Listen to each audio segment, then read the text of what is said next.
ছেচল্লিশ নম্বর প্রশ্নে বলা হয়েছে, সরকার কর্তৃক কেউ অন্যায়ভাবে বেদখল হইলে সুনির্দিষ্ট কর্তৃকের আইনের কত ধারায় দখল উদ্ধারের মোকদ্দমা দায়ের করতে হয়?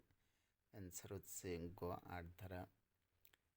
৪৭ ধারায় বলা হয়েছে, ৮ ধারায় মামলা নিচের কোনটি অবশ্যই প্রমাণ করতে হবে? অ্যান্সার হচ্ছে গ সম্পত্তিতে বাদী সত্ত্ব রয়েছে।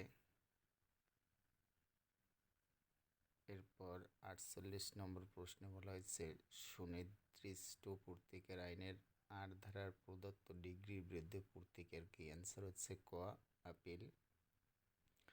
৪৯ নম্বর প্রশ্নে বলা হয়েছে, সুনির্দিষ্ট কর্তৃকের আইনের ৮ ধারার মোকদ্দমা আদালত নিষ্পত্তি করেন।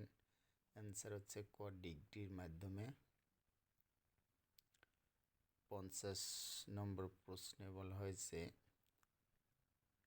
সুনির্দিষ্ট কর্তৃকের আইনের ৮ ধারার মোকদ্দমা ডিক্রি জারি করতে হয় দেওয়ানি কার্যবিধির কোন বিধান অনুসারে?